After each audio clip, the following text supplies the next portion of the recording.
Now, having just purchased a bunch of physical editions from PlayAsia for the Switch 1, I was interested to see which Switch 2 games, in my opinion, are actually worth buying based on whether or not they're on the cartridge. And there aren't many. So we're going to go through the games that are guaranteed to be all on the cartridge and that are, in my opinion, worth supporting.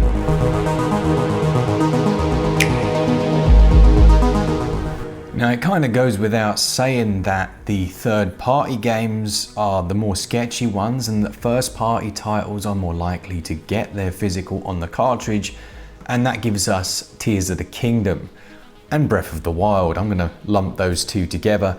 These are obviously Switch editions with the red cartridge, and they are going to be fully on the cartridge itself. Now, future me would just like to add in that it doesn't come with all of the DLC on the cartridge.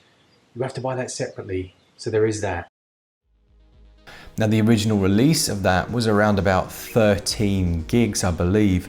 There was some talk about the Nintendo Switch cartridges only coming in, I think it was like 8 or 64 gigabyte versions. I just can't see it happening. There's no way Nintendo would waste money by forcing themselves to use a 64 gig cartridge. So I think we can rule that out straight away. It's likely that this is on a 32 gig cartridge, unless they manage to squeeze it into 16. You know, it could go that route as well. But either way, I can't see them using a 64 gig cartridge for this, because realistically, how much upgrade has it seen? You're looking at a resolution bump to native resolution using some form of scaling, maybe DLSS. It's not the upgrade that I really think we should have paid for. I think this one should have just been free to all members, but that's fine. Let's not get onto the money thing. It's a physical edition. It's fully in the box. Worth supporting if you're a physical collector. There is some talk about it running at 120 FPS in handheld mode as well, which is quite nice. Next up then, we've got Mario Party Jamboree. Now, you saw they announced that there's quite a few changes, a load of upgrade and DLC style material, and Nintendo have confirmed that this one is going to be fully on the cartridge, so that's good, at least. I don't think I'll be buying this one, honestly. I just personally, I'm not a huge fan of these. They're fun games, but yeah, it just doesn't really tickle my fancy. This one does feature use of the camera, so if you're going to be picking up the camera, this game actually has that integration. If you want to go down that path, it will require Nintendo Switch Online, so you will need to do that as well. The Switch 2 improvements are the 4K 60 FPS when docked, 1080 120 FPS when in handheld mode, joycon to mouse controls for ranged attacks, improved lighting and visuals. In at number 5 then, we have Pokemon Legends ZA, and we got a brief glimpse at the improvements that they've made with this release. Obviously, resolution is a huge one, performance increases, and if there was ever a series that just needed to have a release that ran properly, I'd say it's the Pokemon series. The previous games, they're good. They're actually good Pokemon games, but they're marred by these constant discussions around performance. Scarlet and Violet was a mess. It really was. It had bugs and issues all over the place. So this one releasing fully on the cartridge. Hopefully there's going to be some kids at Christmas that can just get on with their game without going on YouTube and seeing 1,000 videos about how badly it performs. The first party title that I am most excited about is Metroid 4 Beyond. This one is obviously going to be coming fully on the cartridge. We've played a lot of this and it's just so fresh. That's the only way to describe it. It plays so well. That 120 FPS with mouse mode feels slick. 60 FPS, 4K, again, absolutely fine. There's a big jump with frame rates and things, like 30 to 60 is massively noticeable. Going from something like 60 to 90 or 60 to 120 is not as noticeable. It is still most noticeable, I think, in response times. So when you're using that mouse mode, having that really does make a difference. But generally, 60 at 4K, you're going to be absolutely fine with. This one does also feature HDR, so high dynamic range. You've got those joycon mouse controls that we've just said, and you do have gyro as well, which seemed to work well in our test. That just takes us on to the second part of the video then, and for me, the one that I'm really excited about, but also the one that I think deserves more love, because it goes without saying that Nintendo are going to put their games on a cartridge. otherwise it would just be complete flames. It's not the same for third parties. We've already seen what major names not putting their games on cartridge. People like Square Enix, Sega. The list goes on and on and on and on. And in my opinion, although you can say and you can argue, and I've seen this argument, PC's been doing, no physicals forever and everyone's happy about it. It's a bit different over there. Back in the day, you'd install a PC game and that was that, Removing the CD was actually a benefit because they always made you install something anyway. Plus storage sizes on PC are much bigger, much cheaper. Switch 2 doesn't have that advantage. You're looking at these express cards that are expensive at the moment. So for everyone else, having a physical is going to be beneficial. Plus, is there any real value in a key cartridge that's still tied to that online service that can switch off? You could say it's going to be in 20 years time, whatever, but it's going to switch off eventually. A physical cartridge is always going to have more value to anyone, really. So the first of those games then is Cyberpunk 2077, which I was having a chat with a guy on Twitter. One of the developers has stated that it was a serious amount of work because this isn't just the base game. This is the base game and the DLC, which is a lot of content, and on any other system you're looking at like massive file sizes. They've squeezed it into the 64 gig cartridge. Now while I admire them for that, it does make me worry a little.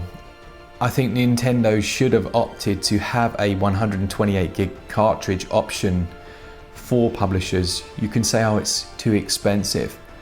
Right now it is. I guess there's maybe nothing stopping them doing that in the future. Anyone that uses these huge file sizes, Call of Duty is a good example. That has come on some ludicrous file sizes in the past few years. Over 100 gigs easy. I think even the Oblivion remaster that we just installed yesterday, my daughter's playing it and absolutely loving it, that was like 120 gigs. So anything that uses Unreal Engine 5, it just naturally, huge texture sizes, maybe less compression, it just struggles to get down to there. So the fact that Cyberpunk 2077 is fully on the cartridge, it needs to be supported, and already they are indicating that sales of that game are above expectations. But they did the same with Witcher 3. I think that had a big impact on the overall, not things like reviews, but the impression that people had of CD Projekt Red before they then released Cyberpunk in a state on other systems, and it plummeted, and then they redeemed themselves. So yeah, that's one I think really deserves your attention. It's very likely then that we see The Witcher 4 come across, and that's just good news for Switch. As for Switch 2 enhancements, not really enhancements. This one's looking to run at around 40 FPS, 30 if you're running at native resolutions. This is where we get a little bit weird, and that's with Marvellous USA. So Marvellous USA have confirmed that many of their titles are going to be fully physical, completely on the cartridge, and that's great. There's some weirdness around Daemon X Machina, the new release, whether or not that is going to be physical. The Japan version certainly is key cartridge, or at least has been listed as key cartridge. It's strange. One we do know though is Rune Factory Guardians of Azuma. That one has been confirmed. It's an action RPG life sim, but this one looks lovely, and it looks to have all the enhancements you'd expect. Rune Factory is another series. It's not really fair on Pokemon to just say they're the only ones that have struggled with performance. Rune Factory's really struggled with performance on the Switch currently. So these versions running at 60 native resolution, it's going to be a delight. And the whole thing is on the cartridge. Then you've got Story of Seasons, Grand Bazaar, another one a little bit similar vein to Rune Factory really, that has that life sim element to it, the farming side, a bit more Stardew. Again, really good games, slight performance issues in the previous generation. So seeing the full versions, 60 FPS, native resolution, I think people are gonna really enjoy that experience. Fully on the cartridge, the kind of game you can imagine getting for Christmas as a kid. It excites me, and having kids of my own, seeing them play the games I played, I want them to be able to just not download anything. So good on Marvellous for those two games that will be fully available on the cartridge. Alright, let's balance it out then. You need to have your walk of shame, I'm afraid. So we've got a few games here, we'll just buzz through them, that aren't on the cartridge. In fact, they're nowhere to be seen. And you've got the little key cartridge. Bravely Default from Square Enix, previously known to care quite a lot about having their games physically available. That's not on the cartridge. Street Fighter 6, Capcom. That one is unfortunately not on the cartridge. Elden Ring, and this is the one that hurts the most for me. I was so looking forward to Elden Ring. Bandai Namco also have decided that their very first Switch game is not going to be on the cartridge. The Final Fantasy VII Remake, another Square classic, not on the cartridge. I think I'm going to cry. Hades 2, not on the cartridge. I think with some of these indies that come in much smaller file sizes, it will be likely that we see cartridge versions later down the line. It's just, is every cartridge that we want going to be some form of limited run? It's looking likely. Borderlands 4 from Gearbox, that is estimated to not be on the cartridge. That one though is not 100% confirmed. That is just an estimation based on what they've done previously. And Konami also have joined the club with Suikoden 1 and 2 remasters, not on the cartridge. This one's particularly weird because the first one you can get on the cartridge. I've got it in the cupboard over there. In fact, I haven't, it's over here because I was playing it the other day. Why? So the best version of that is actually buy the Switch 1 version and pay for the upgrade. And it's not a game that really needs an upgrade, like that should have been a free one. They've already made the game, like it runs well enough, you just needed 60 enabled, and weirdly with Suikoden 1 and 2 on Switch, 60 FPS works. On tweaked hardware, you can get it running at 60 no problem, except everything's sped up. So they just needed to just release one minor patch and it will work flawlessly. So yeah, that's just not good. Capcom, Square, Konami, they're not small names, are they? And it's just not an initial good impression. I'm really hoping that they change that tune and we start to see proper physicals.